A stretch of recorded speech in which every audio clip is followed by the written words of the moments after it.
जी पुरवैया में स्वागत है आपका। आपके साथ मैं हूं ज्योति मिश्रा। आपके साथ मैं हूं रितेश मिश्र। अगले 1 घंटे में हम आपको दिखाएंगे बिहार, झारखंड सहित देश दुनिया की तमाम छोटी बड़ी खबरें। आपके साथ मैं हूं रितेश मिश्र। खबरों की शुरुआत करते हैं पटना की खबर से, जहां पर आरजेडी सुप्रीमो लालू प्रसाद यादव ने नीतीश सरकार में शामिल अपनी पार्टी के कोटे के मंत्रियों की एक बैठक बुलाई।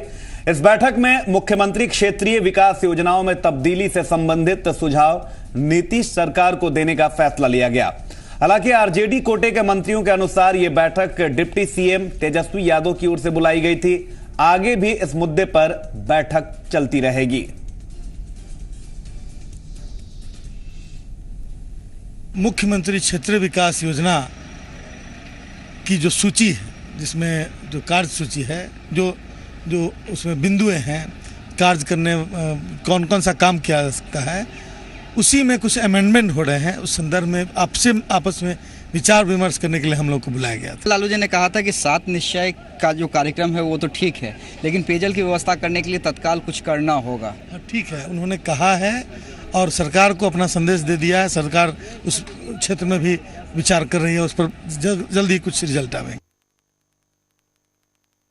जो हमारा मुख्यमंत्री क्षेत्रीय विकास योजना है, योजना में छोटी छोटी योजना जो पहले से चल रही है, बाकी कौन कौन सी योजना मिले जो शोषित पीड़ित दबे कुचले शोषित पीड़ित के बीच में ये योजना जाए, उसके लिए हमको उप मुख्यमंत्री तेजस्वी जी ने बुलाए थे। उसमें हम लोग उस पर बात करेंगे। हम लोग को इस तरह की बातें आई है, कुछ ड्राफ्ट बना करके हम लोग लाएंगे। सब अपना अपना मंतव्य देगा, मंतव्य जाएगा, बैठ करके जो निर्णय होगी वो हम लोग माने। बदलाव के लिए ही तो मान के चलिए कि हम लोग जो है कि बात कर रहे हैं, बैठे रहे हैं।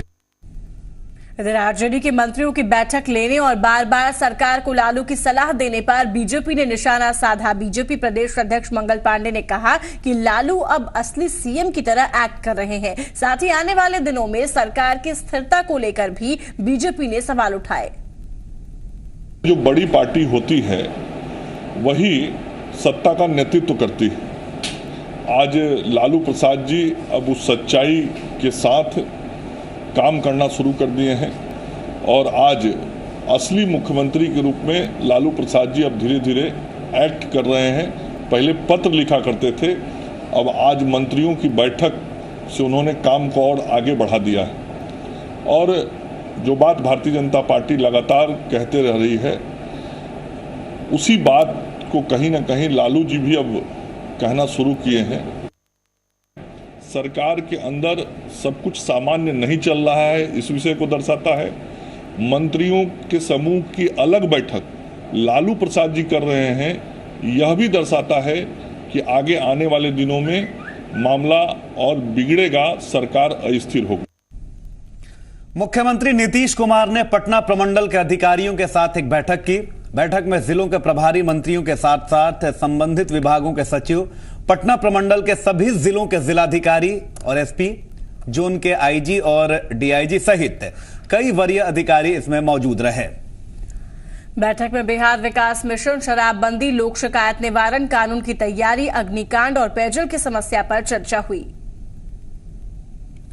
इस समीक्षा क्रम में विशेष रूप से आगामी 6 जून से शुरू होने वाले लोक सेवा अधिकार अधिनियम के क्रियान्वयन के संबंध में समीक्षा की गई। इसके साथ ही माननीय मुख्यमंत्री के 7 निश्चयों के क्रियान्वयन के संबंध में समीक्षा की गई।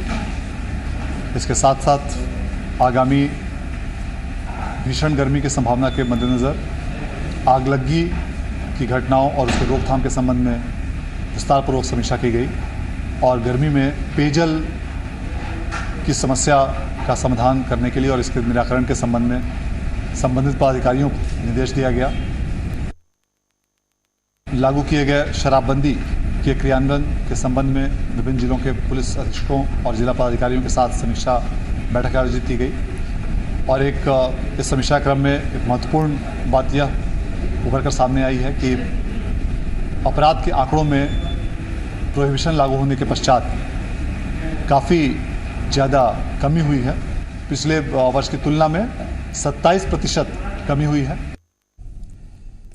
संगठन को मजबूती देने के लिए पटना में बीजेपी प्रदेश कार्यालय में बिहार बीजेपी की बैठक हुई, जहां पर बीजेपी नेता सुशील मोदी, पार्टी के प्रदेश अध्यक्ष मंगल पांडे और नेता प्रतिपक्ष प्रेम कुमार के अलावा पूर्व सांसद, पूर्व मंत्री और पूर्व विधायक भी शामिल हुए। बैठक में संगठन को मजबूत करने की रणनीति पर चर्चा हुई। वहीं मंगल पांडे ने सरकार पर हमला भी बोला। उधर केंद्रीय मंत्री रामविलास पासवान ताड़ी की बिक्री पर प्रतिबंध के खिलाफ पटना के गर्दनी बाग में धरना पर बैठे। पासवान ने कहा कि मुख्यमंत्री नीतीश कुमार ने 10 साल तक लोगों को शराब पिलाया और अब प्रतिबंध लगा दिया। वहीं ताड़ी बिक्री पर रोक हटाने की उन्होंने मांग की। इसके साथ ही प्रतिबंध खत्म नहीं करने पर 20 जून से बिहार में सरकार के खिलाफ आंदोलन की उन्होंने चेतावनी भी दी।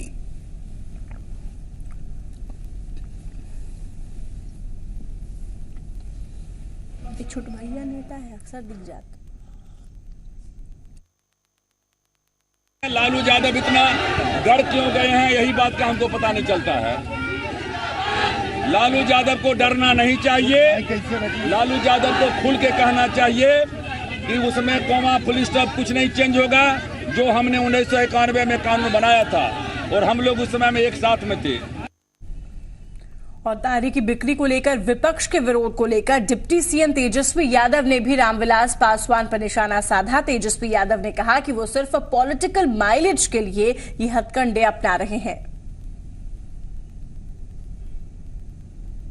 जब पिताजी जब मुख्यमंत्री थे 1990 में जो कानून इन लोगों ने जो बनाया था वो अभी भी एग्जिस्ट कर रहा है। इसमें तो कुछ चीज़ें जैसे कि हर जगह जैसे शराब की दुकानें खुली होती, चाहे स्कूल के बाहर, कॉलेजों के बाहर, उस हिसाब से ताड़ी पे भी थोड़ा कहाँ कहाँ बिकेगा इस पे थोड़ा प्रतिबंध किया गया है। जैसे मंदिर के बाहर नहीं कर सकते, मस्जिद के बाहर नहीं कर सकते, स्कूल के सामने, कॉलेजों के सामने आप नहीं बेच सकते, तो इसके लिए रेस्ट्रिक्शंस किए गए हैं। तो ये बेबुनियाद अपने पॉलिटिकल जो माइलेज के लिए इन लोगों ने करने का काम किया है और बिहार की जनता जानती है। पॉलिटिकली इनका जो ख़त्म हो चुका है बिहार से वजूद, इसको रिवाइव करने के लिए इस तरह का काम वो करने का। आपको बता दें कि सार्वजनिक स्थलों पर ताड़ी का व्यापार और उपभोग पर प्रतिबंध के खिलाफ केंद्रीय मंत्री रामविलास पासवान आज पटना में उन्होंने धरना दिया। बीजेपी के प्रदेश अध्यक्ष मंगल पांडे भी ताड़ी का पर जो प्रतिबंध है उसका उन्होंने विरोध किया। वहीं जेडीयू के विधायक श्याम रजक ने रामविलास पासवान के धरना पर सवाल खड़े किए। श्याम रजक ने कहा कि रामविलास पासवान महज सुर्खियों में बने रहने के लिए ऐसा करते हैं। बहुत बड़ा संख्या है, लगभग 20 लाख लोग ऐसे इस राज्य के अंदर हैं जो इस व्यवसाय के कारण ही जीते खाते हैं। तो अचानक से व्यापार बंद होने के बाद भुखमरी की स्थिति उत्पन्न यदि हो जाएगी तो फिर समाज में विकृति आएगी।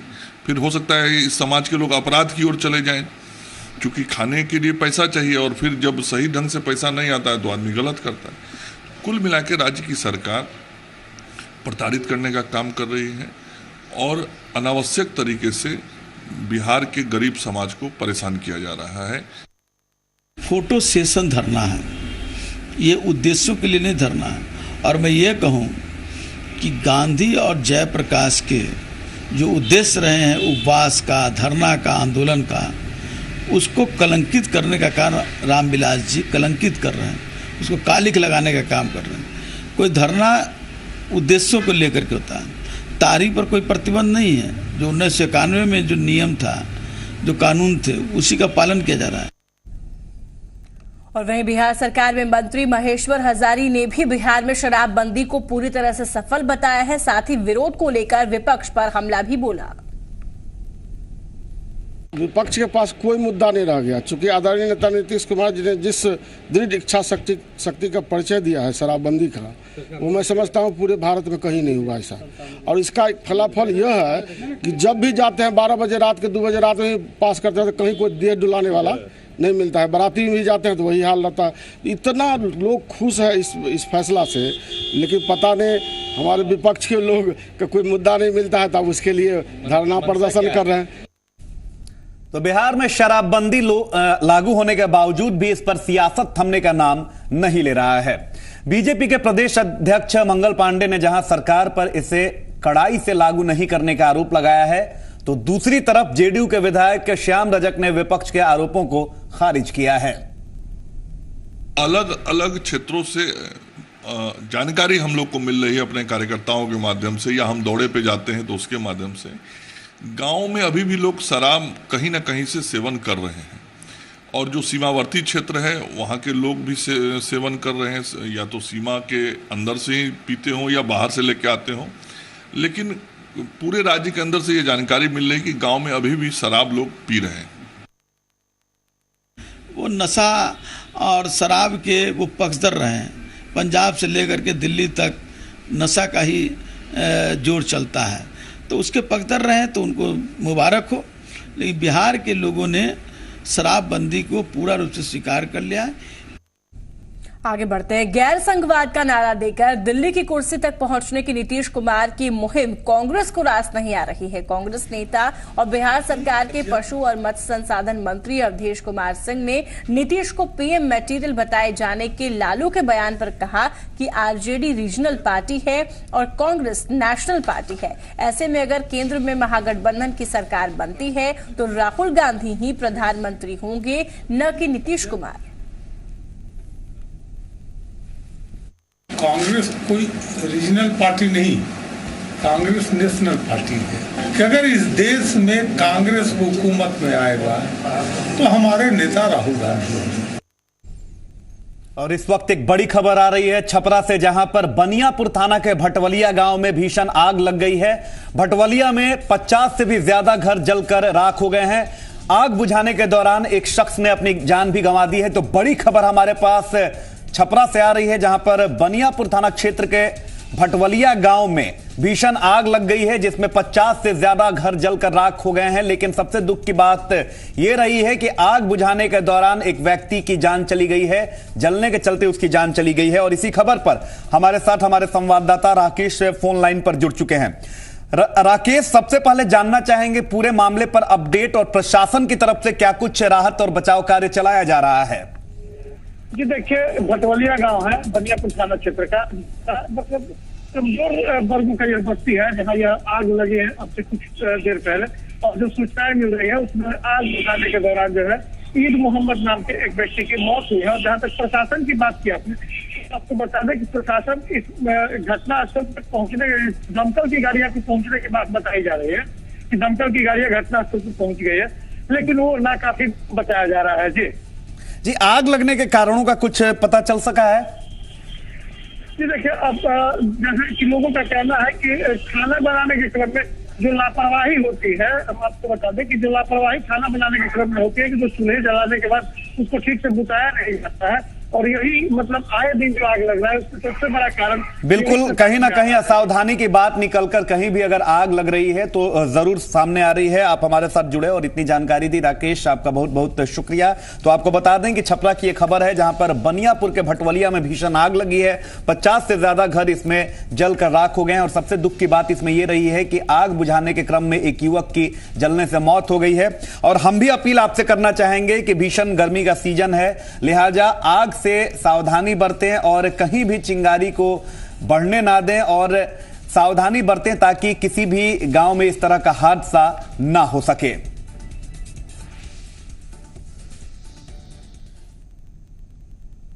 आगे बढ़ते और अब बात करते लगातार हो रही अगलगी की घटनाओं की, जहां पिछले 1 महीने के दौरान राज्य में अगलगी से 40 से ज्यादा लोगों की मौत हो गई है। राज्य के आपदा प्रबंधन विभाग के प्रधान सचिव व्यास जी ने यह जानकारी दी। उन्होंने लोगों से सावधानी बरतने की सलाह दी है लोगों को, और साथ ही कहा है कि जून तक ऐसी ही गर्मी रहेगी। छपरा में जहाँ पे बड़े पैमाने पर आग लगी है, रात से ही स्पेशल कैंप भी प्रारंभ कर दिया गया है। तो हमारे पदाधिकारी जा रहे हैं, जो राहत का काम है इमीडिएटली शुरू कर दे रहे हैं, लोगों को मदद कर रहे हैं। लेकिन मुझे लगता है कि थोड़ी सावधानी बरतनी पड़ेगी। जून महीने तक गर्मी बहुत ज़्यादा होगी, पछुआ खूब चलेगी, लू चलेगा, इसलिए लोग बाग कहीं बीड़ी सिगरेट पी करके फेंक देते होंगे, उससे भी आग लग जाती होगी। उधर बेगूसराय के मटिहानी थाना में भी आग ने भीषण तबाही मचाई है।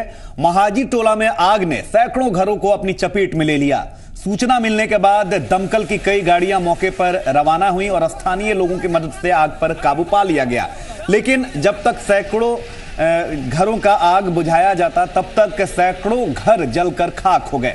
वहीं आगजनी में 6 से ज्यादा लोग झुलस गए हैं, जिन्हें इलाज के लिए निजी नर्सिंग होम में भर्ती कराया गया है।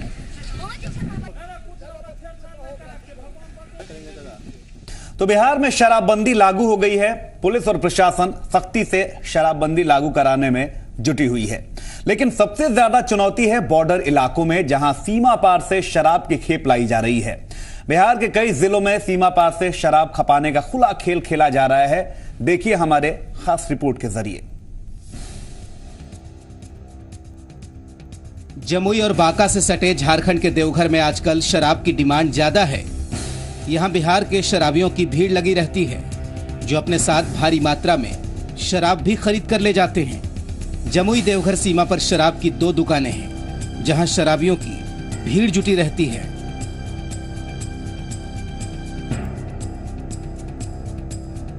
कुछ यही हालात मोतिहारी के भी हैं। इस इलाके के शराब के शौकीन नेपाल जाकर शराब पीते हैं और शराब ले भी आते हैं। रक्सौल के दुकानदार भी अब नेपाल में जाकर शराब की दुकान खोलने की मुहिम में लगे हैं। चिलचिलाती गर्मी भी शराबियों को रोक नहीं पाती और वे पैदल ही शराब पीने नेपाल पहुंच रहे हैं।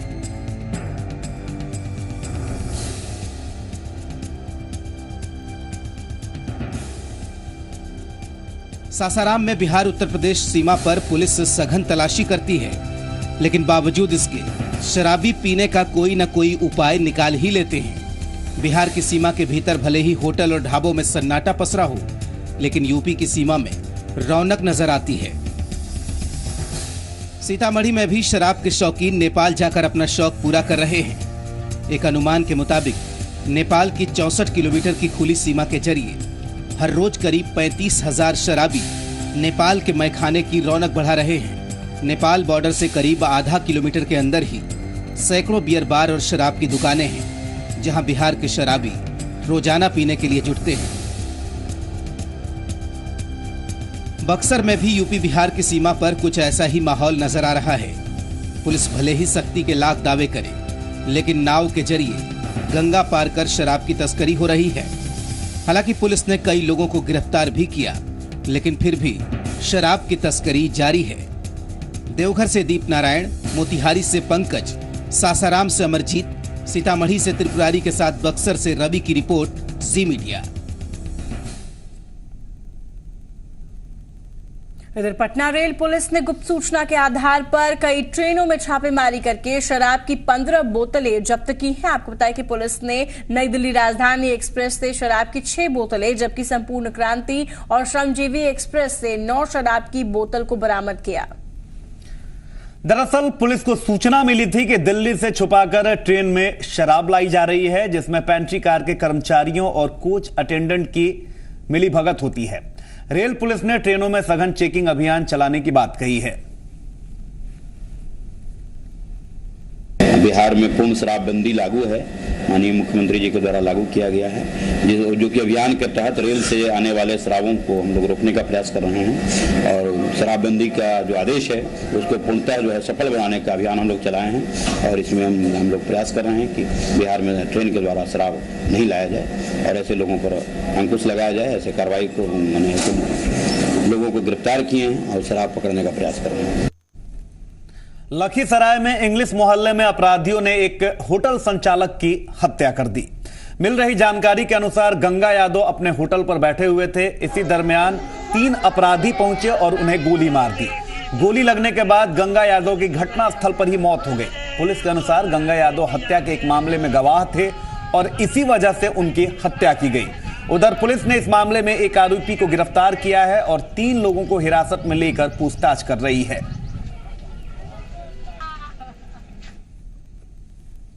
के बाद सिगरेट धराए हुए आया के गए हमारा भाई था। हाँ। बोला कि तुम्हारा बेटा भुल्ला ने लड़ाई कर रहा लो। हाँ। अब होटल से भी बाहर करके उसको गोली मार दी। कौन था वो? बंटी कुमार है, शैलेश कुमार का, शैलेश मिश्रा का बेटा और पप्पू यादव है। गंगाराम पर प्रेशराइज कर रहा था कि केस में कंप्रोमाइज करना। इन्होंने कंप्रोमाइज नहीं किया तो उसके द्वारा यह हत्या करवाई गई है। कितने लोगों को गिरफ्तार किया गया सर पूछताछ के लिए? उसमें पप्पू कुमार को गिरफ्तार किया गया है। आगे बढ़ते हैं। मनेर के ब्रह्मचारी बांध के पास में 18 साल के युवक का शव मिलने के बाद जमकर लोगों ने हंगामा किया। मृतक धीरज के परिजनों ने हत्या के बाद शव को फेंकने का आरोप लगाया है। इस घटना से आक्रोशित लोगों ने NH30 को घंटों जाम रखा। पूरी घटना की खबर पाकर पुलिस मौके पर पहुंची और पुलिस ने उसके बाद लोगों को कार्रवाई का भरोसा दिया, जिसके बाद लोगों ने इस हंगामे को शांत किया। अभी सुबह ग्रामीणों के द्वारा सड़क किनारे बांध के किनारे एक धीरज कुमार युवक का शव मिला है। उनकी मां के द्वारा बताया गया है कि हत्या किया गया है।